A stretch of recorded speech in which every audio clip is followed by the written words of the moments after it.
Hello and welcome to a brand new installment of Nintendo News Report for Friday, July 14th, 2017. I'm Alex Kalafi, joined today by two of our three regular panelists.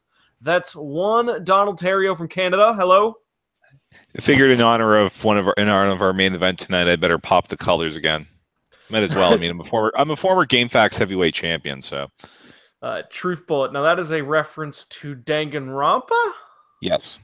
Okay, yeah, he's wearing a very snazzy Danganronpa shirt. The third game's coming out on every non-Nintendo and Microsoft platform in September. Yep, about 2 months away. 2 months away. We're also joined by Justin Berube. Hello. Hey, what's up, everybody? I'm wearing Mario today. Is that some of that Super Mario 3D World art? No, I think this is just some generic. Mm-hmm. It might be Mario 3 art, in all honesty. Yeah, it looks like some of the art from one of the old Mario Bros. Manuals, but that is beside the point. Yeah. It's probably that. Yeah. And sadly, Zach was a late scratch tonight due to unexpected company from about 200 miles away. But he's getting pizza, so it's understandable. Yeah, he's having a pizza party. Today, we're talking about ARMS. We're talking about Hey Pikmin. We're talking about some 2K and some Dragon Ball. It's going to be a little bit of a short show, but we're going to do what we can. We're not going to stretch it out, but it's not going to be... And some Pokemon at the end there. Yeah, it was a last-minute decision. We would have had a 30-minute show, but we're going to talk about the absence of Pokemon Ultra Sun and Ultra Moon at the very end of the show. Anywho, ARMS added a new character. It added a new mode. It added a top rank. Version 2.0 came to ARMS. Final boss Max Brass is now part of the playable roster. We also have a new versus mode with Headlock Scramble, where you can play as Headlock in some sort of capacity. There's the ability to reach level 20 in ranked play, new balance patches, and then there's records of play on the main menu. It's fat for 1 month after the game came out. Yeah, this is because I mean we joke about how ARMS is a $30 game with $30 season pass. You buy the whole thing up front, but they are delivering with this thing. I think they're iterating on it even faster than they did with Splatoon. The only difference is Splatoon had weapons and state and gear coming in every week. And stages coming in. So, but I really think they're going faster with ARMS. No, I'm really excited about some of these updates. I haven't tried them out myself, but the balance patches are real important for a game like this because I can't really think of a game quite like ARMS. So as new strategies are developed, I think the developers are going to have to quickly think how to make this fair as things get figured out. And aside from that, some of the stuff sounds good for my favorite character, Master Mummy. His arms. So I'm real happy about that. Yeah, and I think they really whacked King Cobra with the nerfing stick because they took they took a stage where he was really effective out of the rotation. That's right. I wanted to mention that because that stage was horrible in ranked. Yeah, so and they've also nerfed a couple of the arms that he uses, so he's going to be hopefully that's enough to, if he's as dominant as it seems like he is, then hopefully that'll be a way to bring him back down to earth. Yeah, it sounds like Max Brass is basically Springman, but a bulkier version. Yeah, and he's got elements of all the characters, at least from what I played when I fought him. Yeah. I really like his design too. His arms are the championship belts. I think that's awesome. Well, JP Troll says, this is those are two of the first comments in the chat. Looking forward to seeing what he has to say. We have Errorbuster hyping up Pokemon at the end of the show. Dragon Grandpa, who's one of my favorite Pokemon of the new generations. And Wind Chimes has to say boobies. So get in the chat. We'd love to have some constructive discussions with members of the chat. But anyways, there's ARMS. The Snake stage is kind of a bummer, but I kind of understand because the Snake stage, one of the funnest stages in the entire game, but it's also one of the most broken. And once you get on one of those platformers, one of those platforms, the game breaks. It's very hard to hit whoever has Whoever has the high ground. Yeah, I had problems while on one of those top things also when if you're trying to block and move around at the same time or like the controls are very weird while you're on one of those things. I feel like in some ways it's limited and like sometimes you can jump off it, sometimes you don't, and I just never completely figured out how it works and it just felt kind of janky to me. So I'm glad that's out of the competitive mode. You can leave it for like party, that's fine, but yeah. Yeah. Have you guys been sticking with ARMS? Because I played for about 5 hours and then stopped. I haven't really played it all that much, honestly. I've played more Street Fighter 2 on Switch than I have ARMS. I haven't played ARMS in a while because I'm still forcing my way through Zelda, but I do want to get back to ARMS. I really do enjoy the gameplay, and I do want to get deeper into that game. It's just, like I mentioned earlier, it's hard to figure out what the best strategies and stuff are because the community just is growing now. We haven't gotten to a point where there's a lot of information on best strategies. Everybody seems to have their own take on what's best, and the tier lists are all over the place, and the best arms are all over the place too. So I think it's going to be a while before the whole meta game kind of settles. Right now, it's shifting without a clutch, based on what you're saying. Last I checked, yeah, it was nuts. Yeah. The content proposition in ARMS I find to be much worse than the content proposition in Splatoon. In Splatoon, they had the full campaign mode, and I felt the online was more suited to an extremely longer style of play. But ARMS, I play for an hour at a time. I stop. I don't really feel that compelled to go back. I would say half the time I even spent was justifying the $60 purchase, which is not a slight against the game as much as it's a slight against this game not being a very Alex game. Yeah, one of my complaints about the game in general is like Nintendo in Japan seems to keep putting out these like pieces of lore and background information on characters, but none of that can really be found in the game. And I just feel like all you need to do is even like have a whole like movie section in the game where it's just like a short, like maybe minute clip that like goes into the character's background, or maybe even some of this lore stuff. I mean, maybe you unlock them by playing. I mean, that would be fun. Yeah. Do you think they could pull a Final Fantasy 15, add lore and an update? I'm sure they could. I mean, if they have the time to put together some of these, quick short movies, explain, go into the background of some of the brands of arms that we have, or go into some of the background on the characters, then they could easily slipstream that in like 3.0 in a couple of months. Sure. Will MCXD says, "Hey NWRTV, love your videos. Thank you very much." We also have JP Troll saying, "I think it will be more cool edited." This video, the specific live stream we're doing right now, which I think is kind of a funny comment. JP Troll also asks, will there be Super Mario Maker clothes in Mario Odyssey? Yes, we knew about that for a while, but also it has been formally confirmed that you're going to get that Construction Mario costume in Super Mario Odyssey. I wonder if you have to tap the 8-bit Mario amiibo that launches Mario Maker to get it, though. I hope so. Or that somewhat Canadian exclusive one you hooked me up with, Donald, the modern 8-bit. I thought that went on sale separately at some point. It did eventually, but the way you had to get it initially in the US was to buy the whole Wii U bundle with it,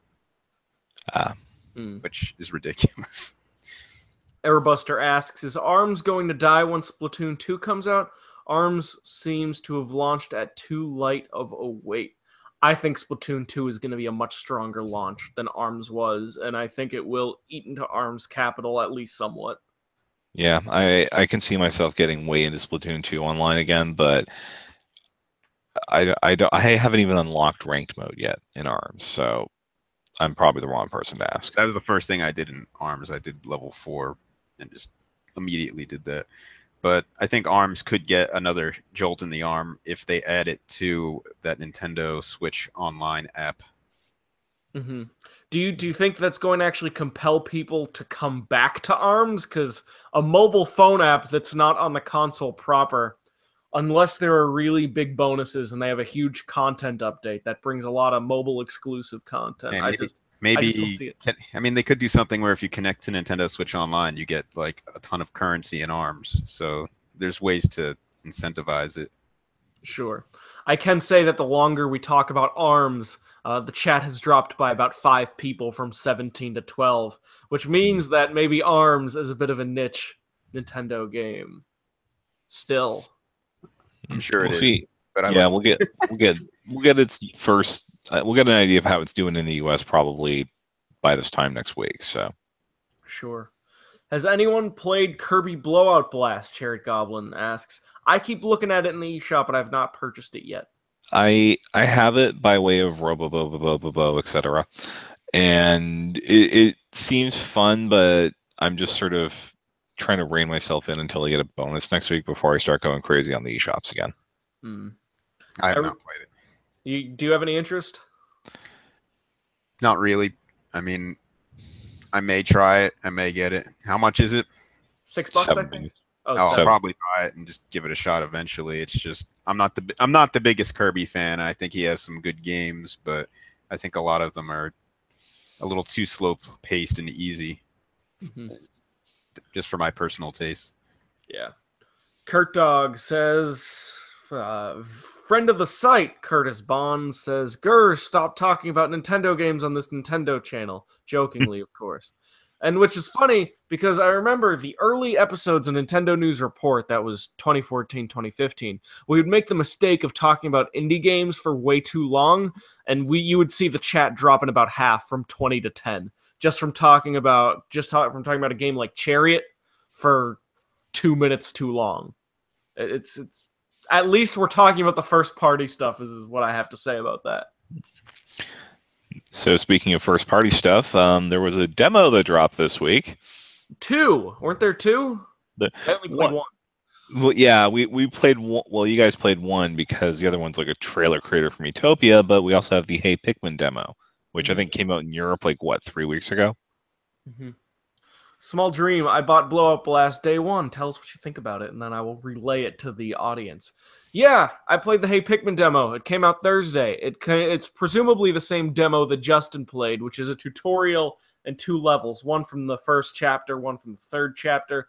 That game plays like Yoshi's Island, except way slower, and a little bit like Pikmin, which is probably exactly what everyone expected. It seems totally okay, but also kind of slow. Kind of like Yoshi Touch and Go? Yeah, a little bit. Is that what you thought? I thought it gave me some of the same vibes as that game. I mean, clearly it's not like a score attack game, but it reminded me of that. The same way like you're moving, side-scrolling, and throwing items on a dual-screen device. It just really felt a lot like it. So is there a lot of hidden stuff you have to find, or have they actually put everything out in the open for this game? I don't remember finding any hidden things, really. Alex, did you see anything? I played the levels once, so I didn't really dig deeply. Yeah. There may have been some things you could miss, but they didn't seem that hidden. It was more like you solve a little puzzle, it looked like, to get them. But I don't know how required some of that stuff was. It seems like a better video game than the Chibi Robo platformer that came out a couple years ago.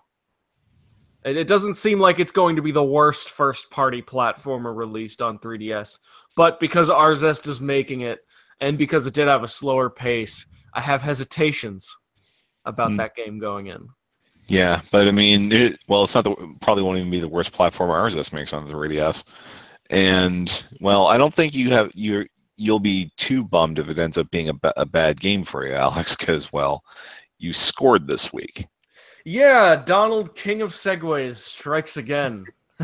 The Amazon Prime Day was a couple days ago, and at about 9 p.m., when Prime Day actually started, 9 p.m. Eastern Time, there were price errors everywhere in the video game section. And it seemed like random discounts were being doled out on the North American Amazon stores for Prime Day, which meant that there were some people who were getting the new Crash Bandicoot trilogy, which is very good, by the way, for about $6. People were getting both Kingdom Hearts games for $12 each. People were getting Everybody's Golf, the new Hot Shots Golf game, for $6. People were getting Mario Maker 3DS for $10.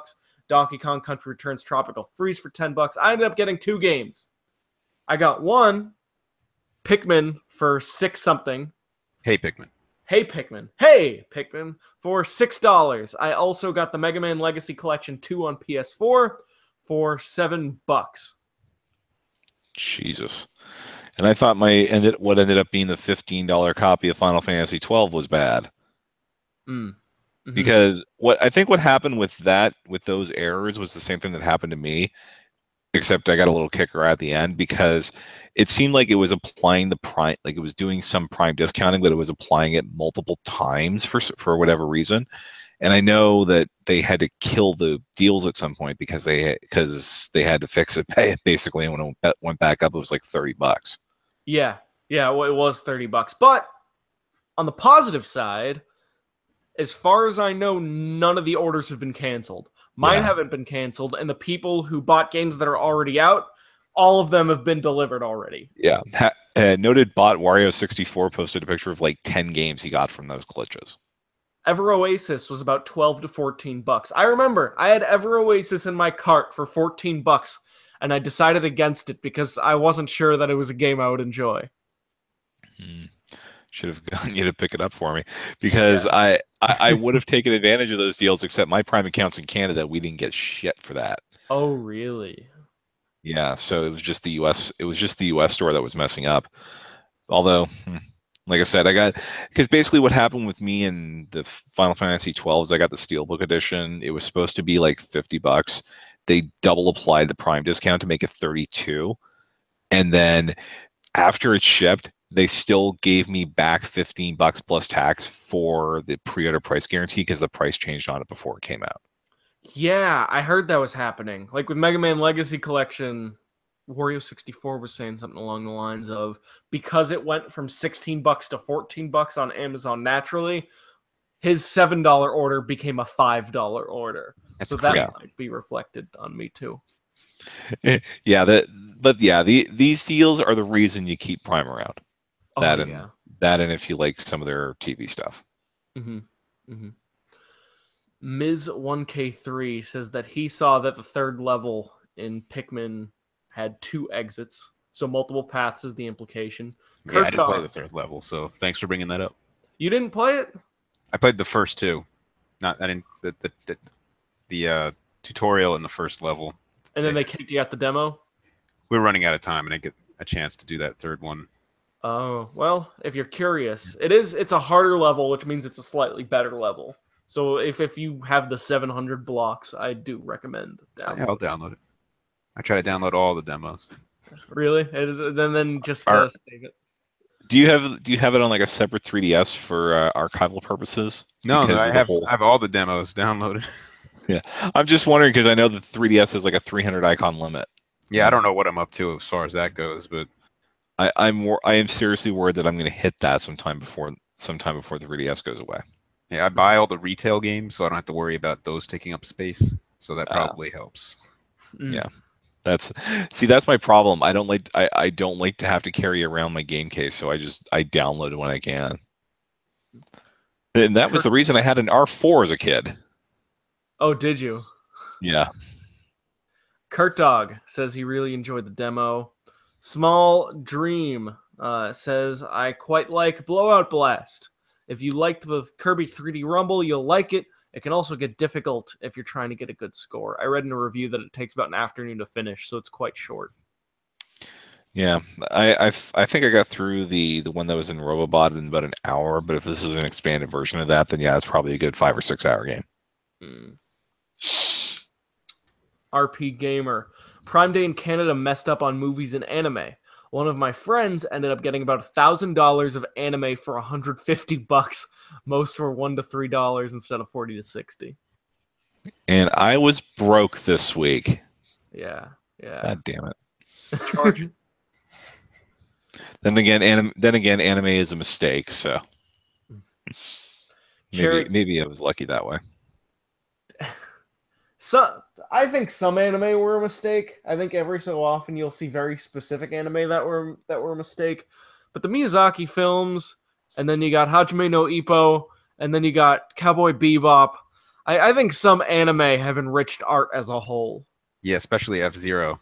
Yeah, and Kirby. Cherry Goblin says, I put the entire Always Sunny cast in that Miitopia trailer demo, which is a fantastic idea. Airbuster agrees with me. And then RP Gamer asks, can someone whose nickname is a Pokemon say anime was a mistake? What does that mean? Anime was a mistake. Also, my forum handle, both on NWR and RP Gamer, actually is Shaman. Oh, nice. Nice. Ms. K3, I named my dog Hippo because of that anime. Oh, wait, no. Do you mean Ippo or Hippo? It's fine. It's fine. Anyways, we have another topic. We talked about Hey Pikmin. We talked about Amazon. We talked about ARMS. Let's talk about Dragon Ball. Dragon Ball Xenoverse 2 is coming out in September on the Nintendo Switch. And then it will offer a 6-player local option as well as optional motion controls for throwing Kamehameha at opponents. No DLC, it seems like. I'm surprised they haven't rolled in the DLC into this release. I figured it was more like a Game of the Year thing. But that is not the thing I'm most confused about with this game. Because that is coming out on September 22nd, making it the second fighting game or heavily fighting inspired game with a customizable character that's based on a popular franchise in anime. Pokken Tournament DX comes out the same day. It's also developed by Bandai Namco, as pointed out by friend of the show, Seren McNulty. So I'm really worried that Bandai Namco are going to lose their shirts on this one, especially outside Japan. Yeah, did any of you play Xenoverse 2? I hear it's an improvement over the first one. I have not. I am casually intrigued enough to see what it's like, especially since they actually went out and got some of the DBZ abridged cast to do voices for it. But I'm going to be a bit busy that day, let's put it that way. You're choosing Pokken? Yeah, basically. And also, it comes out the week after Samus Returns and the week before the SNES Classic. That's no good. That is a bad part of town to be in. Yeah, it just seems like a packed month to begin with. Mm-hmm. All right. September is when, after Splatoon, we basically go into like a 6-week lull, and then Mario and Rabbids kicks off like an insane last quarter for Nintendo. Well, there's 2 quarters. I'm not really expecting a whole lot in December. Like maybe if Xenoblade 2's there, sweet. Yeah. But if not, that's the only you basically got a 3. Happen. Yeah, I think, but you still got a very packed 3 months, just even on the Switch, not even getting into 3DS stuff. WWE 2K18 enters the Switch arena. It launches on October 17th alongside the PlayStation 4 and Xbox One versions. Maybe.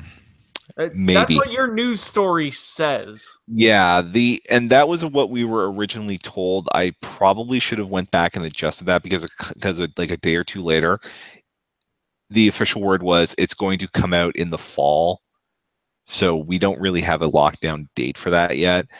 And possibly related, I don't know, but I got an email from Amazon this week about an NBA 2K18 for Switch pre-order, where originally that was supposed to come out the same day as the PS4 and Xbox One versions.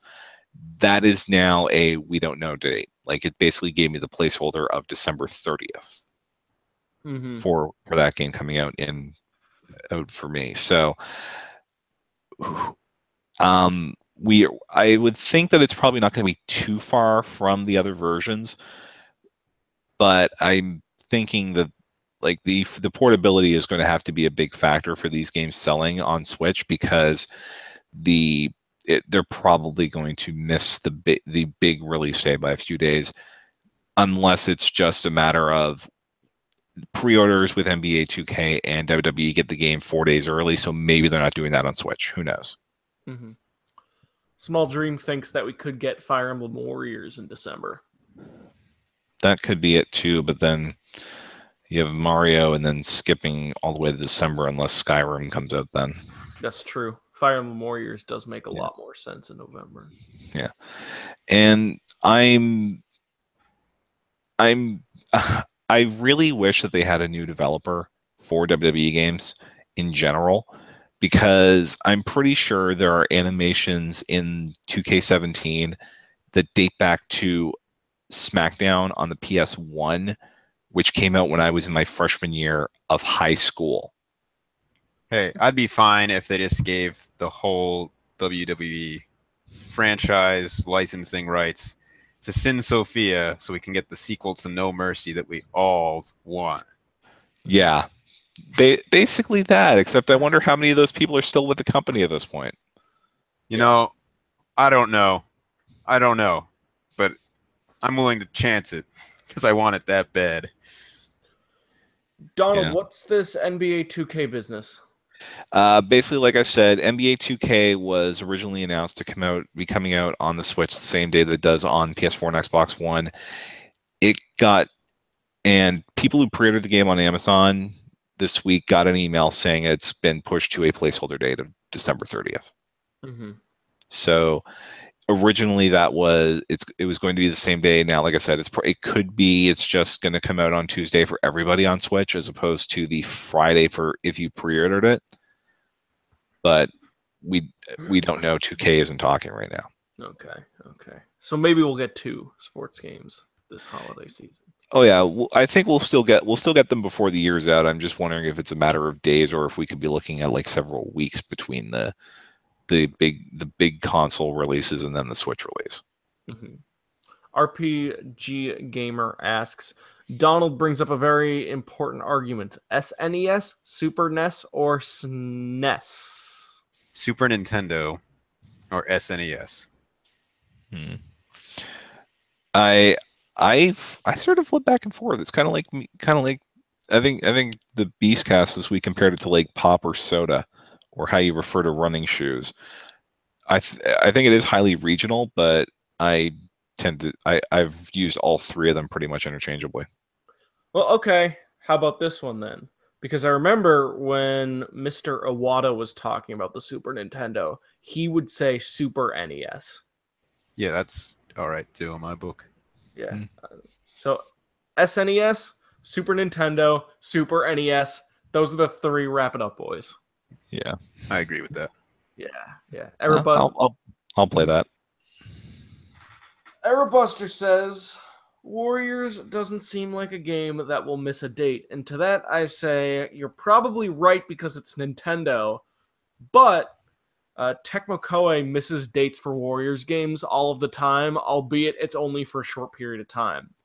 Berserk, the one that came out in February, was originally slated for October. It got delayed in Japan and it got delayed in the West before it ultimately came out. So it's not above Tecmo Koei to push a game out. Although I highly doubt it here. Cherry Goblin says, until it comes out, Xenoblade 2 is 2018. I agree with that. I've been agreeing with that for a while. Mm-hmm. Some people criticize me for that, but I will be happy and shocked if it comes out this year. But at least in North America, I think that game is 2018. Sure. Cherry Goblin also adds, third party on Switch is going so well, asterisk sarcasm. To which I say, you should not be going to a Nintendo system for the third party support. We've seen some successes from a lot of the indie stuff. I think the jury's still out on third-party stuff on Nintendo platforms, probably until this fall, when we see I'd say 2K, the 2K games and Skyrim are going to be the real litmus tests for like big boy third-party support on Switch, and to a lesser extent FIFA. Yeah. Because EA don't care. That's true. Justin, are you upset at all by the lack of third-party games on Switch? Because I know you like games like Overwatch sometimes. Yeah, I don't think I'd like Overwatch on Switch, to be honest with you, just because I feel like most of my friends play that game on PC anyway. So I think I could be mistaken, but I think some of the balancing is different on consoles just because you don't have the mouse.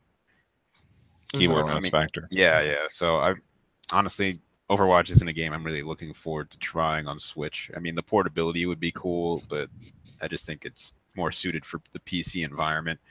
I honestly don't think that game is really suited for consoles at all. Mm-hmm.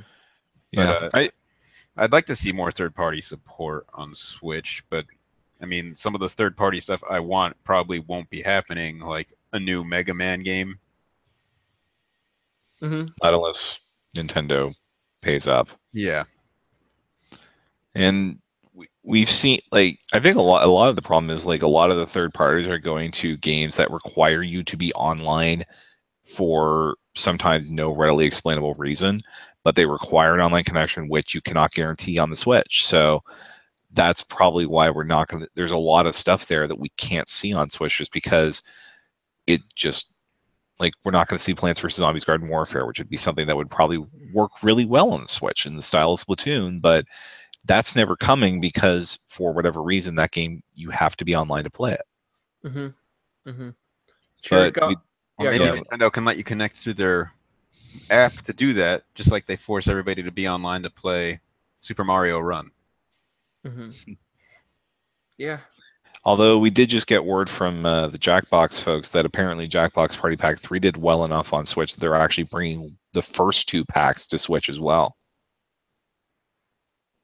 So we'll get some You Don't Know Jack on Switch finally. Cherry Goblin, he makes the point.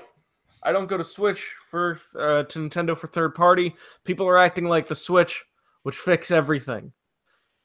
And this sort of touches on a real issue I've been having over the last few weeks. And that some Nintendo fans, every sort of fan base has their own bad apples. Every fan base is good with bad apples. Every fan base is bad with good apples, etc., etc. Nintendo's no better or worse than anyone else. But I have seen a small segment of the Nintendo fan base who is really insistent on poisonously begging for Switch ports on every single game that gets announced for anything ever. And it's not just wanting to have a game come to Switch, because you can ask for games politely, and you can sort of wish for games, and you can sort of petition politely to developers to bring games. But there's a feeling of entitlement from a very small group of people I've been feeling on social media, and it's been really upsetting because people are starting to get to the point where, like, if a developer won't bring a game to Switch, that they're worthy of boycotting, or they're shit, or something else altogether. I think I know the game you're specifically thinking of, and to be fair, that excuse is horribly lame. Yeah, it's not just that, because the developer of that game also admitted that it's like, you got us. That we were just being silly. We didn't do all the research. But I don't think they meant that maliciously. I think they needed an excuse, and they came up with something that they didn't fully do all their research on. To be fair, the Switch is missing one button from the PS4 controller, the giant freaking touchpad in the middle, but we have an entire touch screen. So what do you do? But has any game required the use of the touchscreen, and like you can't play it docked? Yeah. But there's at least one in North America, and there's, I think, 2 more. I think there's another one that came out from the same publisher in Japan. Okay, so it is something Nintendo would allow. Yeah. Okay. Yeah. Fair enough. And I think a lot of those people just, like, they want to be able to play portably. The portable audience might not be as big as the big boy console audience, but they are extremely loud. I mean, I'd personally love to see that Mega Man Legacy Collection come to Switch. It really sucks that it's not, especially since some of those games were on Nintendo platforms, like Mega Man 7. 9 and 10 too. Yeah. Although, really, if they took 8 out of that collection and released it on Switch, I would have absolutely no issues with it. Yeah, I wouldn't care either. 8's probably the worst mainline Mega Man game.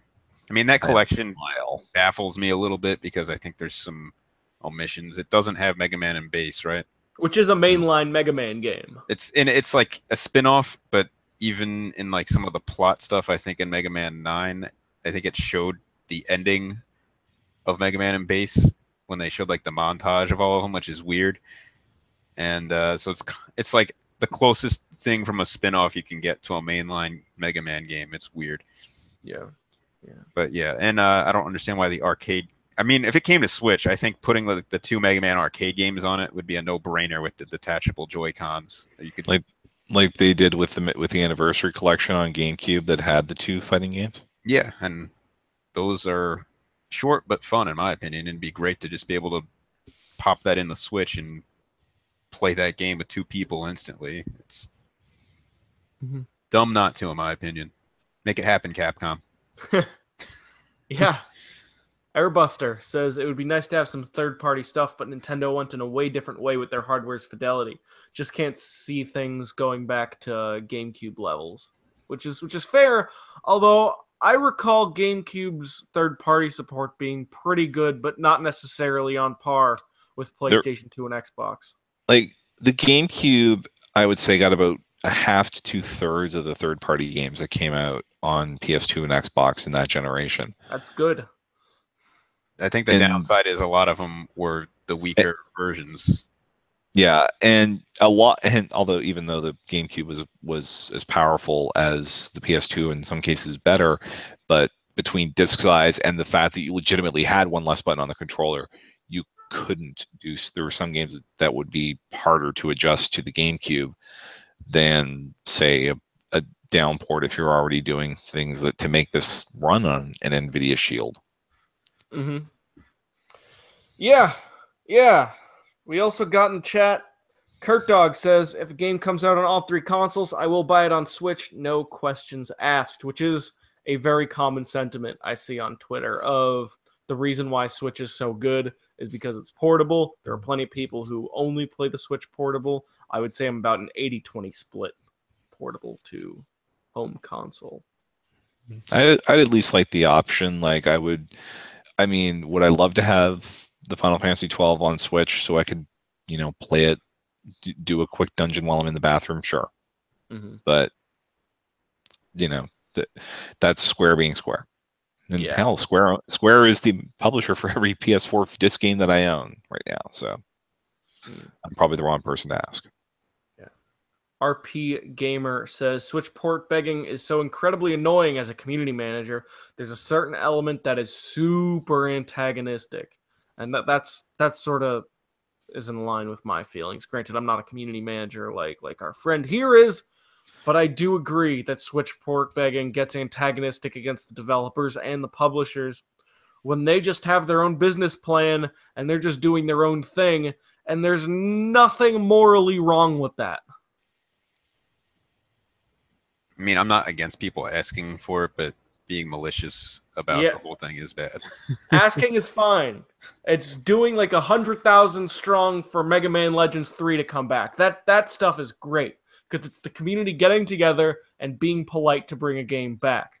But for the other people who are sort of harassing developers on the internet, I can't quite say I identify with that at all because harassment is never okay. And just think of it this way for the people doing that. If you're the developer being harassed by Switch fans, do you really want to serve that audience? Mm-hmm. Like I said, there may not be a lot of them. They're just really loud, and sometimes you need to know the difference. Yeah. Kurt Dog suggests, I wonder if Nintendo is saving these collections for the Switch's online service to make it part of that. I don't think so. I don't think Nintendo would be working that closely with Capcom to make this happen. Saber is like Konami, listening to the demands and delivering it. Interesting. RP Gamer. Oh, good. Go ahead, Don. And speaking of Saber, they finally put out the patch for NBA Playgrounds this week to give us online on Switch and make it that you don't get the free copy of Shaq Fu anymore. Oh no! Now no one. Yeah, now no one. Now that game is buyable. It's supposed to just be okay. Like they took it from lesser to okay. Yeah, a solid 6, as I believe our own Neil Ronahan said it. Mm-hmm. Mm-hmm. Although I think the fact that it took 2 months between the game coming out and the online coming out, there is going to be some change. I suspect there will be changes as to how we handle things of that nature going forward. Yeah. RZA says they're like Paper Mario: The Thousand Year Door fanatics. They are loud but few. I think he's talking about the port begging. To which I would say, I'm pretty sure Paper Mario: The Thousand Year Door might have consensus for best Paper Mario game. Easily in my book. Yeah. Although I'm not saying there's a valid case to be made for the first Paper Mario game, but I'm pretty sure crowd consensus is already all for Thousand Year Door. Yeah. Yeah. Anyways, that's all we got from the chat for now. We got a Pokemon story to close the show out on. Justin, how about you walk us through this collector's stuff? Yeah, so I guess in Canada and on Amazon Canada and Amazon North America, I think it is. US, Yeah, US, my bad. They put up a pre-order for a 2-pack Pokemon Ultra Sun and Ultra Moon that also includes a Steelbook. They had a similar thing for the release of Sun and Moon last year, so it looks like it's happening again. But one thing that worries me about this is that Pokemon Sun and Moon last year had more boxed copies of the game and ways to buy it than I think any other Nintendo release in history. There are 5 different boxed versions with different exclusives and stuff put in it, available at different retailers. So I know Amazon had the Steelbook. I think Target had like a 3-pack with the starter figures. Best Buy and maybe one other place had like 200 Pokeball thing. And then there was, I think it may have been a Walmart exclusive, where there are 2 of them where you can get a pack of Sun or a pack of Moon that had the legendary figures in them. So I think that's 5. Yeah, there are 5 variations of that game sold in the United States. That's crazy. They've never done anything like that before. And to make it worse is they didn't communicate this clearly at all, because I think the ones with the legendary Pokemon they weren't put up to buy until maybe like a week or 2 after the game came out. Mm-hmm. You gotta goose people into get them somehow. So, but I'm glad this exists, because it is actually cheaper for me to buy the Steelbook than to get both games between the eShop and physically right now. That'll probably change before launch, but I'm glad the Steelbook exists, and it is also available, by the way, for our European friends. All right, that's good. Yeah, I mean, it's a nice little bonus thing. I don't think I'd put my games in them, but it looks nice. And you get 50 potions for it. Yay. That's not enough. For the amount of HP that a potion heals, that's not enough. No, what you do is you sell them and you make all kinds of money and buy super potions with it. Is that all kinds of money, or is that like 5,000 Poke Yen? I think it'd be like 7,500, which early in the game is probably a good amount. It's a good amount of money to have at that point of the game, although I think they gave you like 10,000 Poke Yen or whatever at the start of Sun and Moon, so maybe not so much anymore. Yeah, one of the things I liked about the Sun and Moon bonus is one of them gave you 200 Pokeballs, I think. Something like that, and that was very useful because you could just catch a lot of easy things at the start and then hop on Wonder Trade and get all sorts of crazy stuff right near the beginning of the game. My brother got like a level 100 shiny from Wonder Trade. I had to tell him, I didn't have the heart to tell him that thing was probably hacked. Yeah, I think probably. I got the shiny owl Rowlet. Nice. Chair Goblin asks, is Alex salty about Ultra Sun and Moon? The answer is, when it was first announced, I was very, very, very salty because it was 3DS only and there was no Switch version whatsoever. Although I don't think I have the right to complain to Nintendo about a game they never intended on making, but I do have the right to complain about the absence of a Pokemon game on Switch. However, at E3, when a Pokemon Switch game was ultimately announced, I was over the moon. And then all my salt towards Ultra Sun and Moon totally went away. A couple weeks later, come July, I already got Pokemon Fever again. I'm ready to play.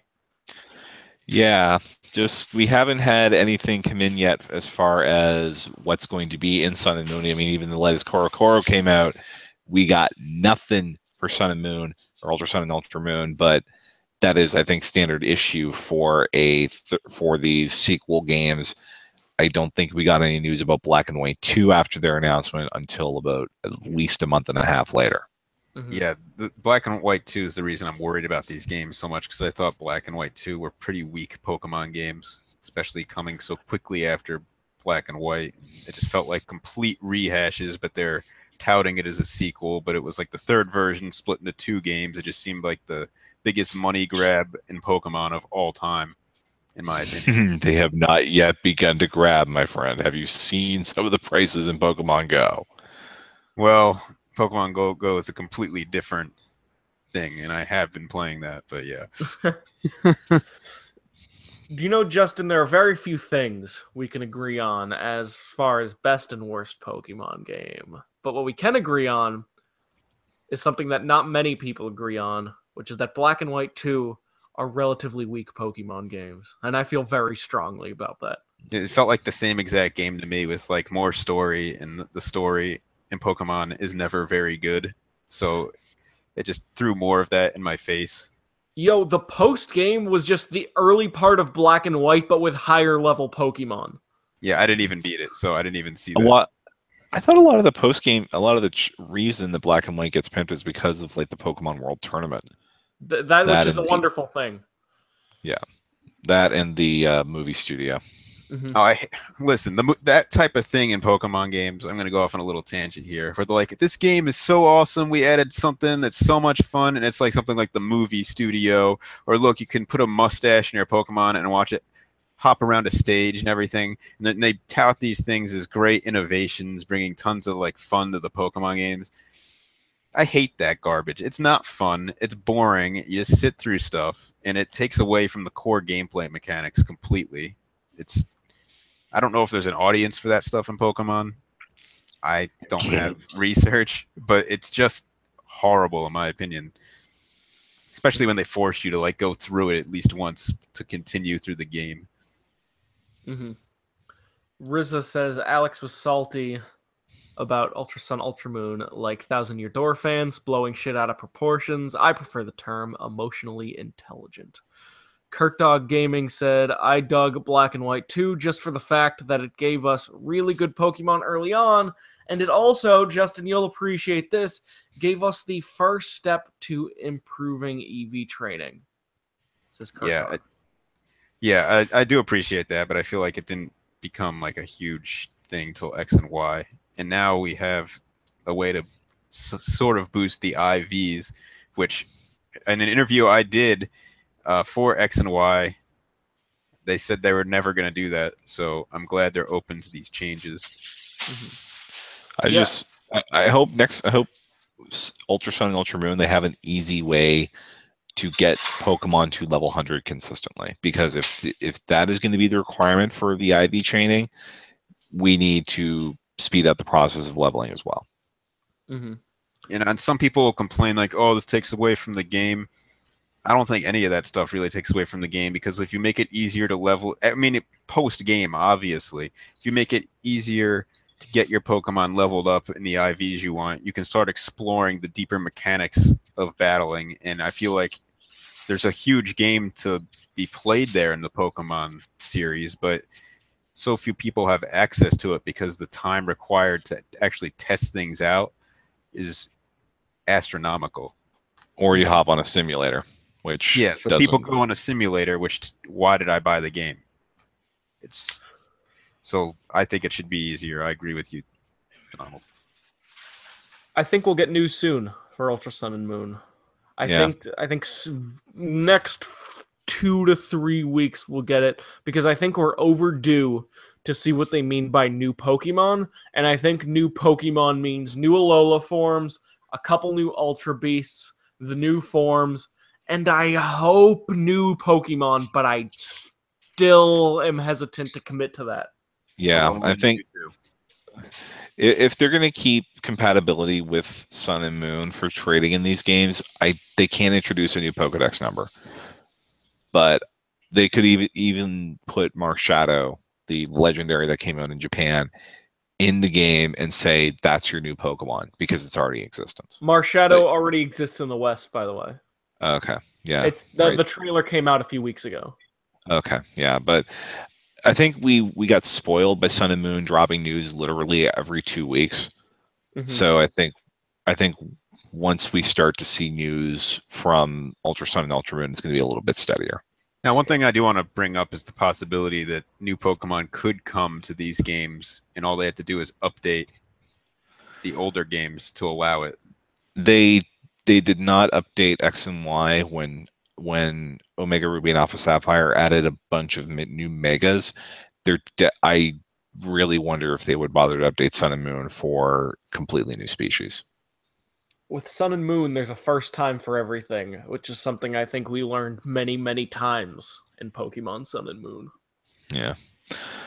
But why would they bother to update the old games when they could make you spend $40 on the new ones? Yeah. All right. I think that's our show. We talked about everything we have to talk about and even more. So thank you very much for listening to a new installment of Nintendo News Report. Go to our website, nintendoworldreport.com. Neil just put up a dope 3DS feature today that is going to be multi-part, and I really think you should look at it. You can get all kinds of new impressions from New York. Justin and Neil and some of our friends Casey. went out there. Casey.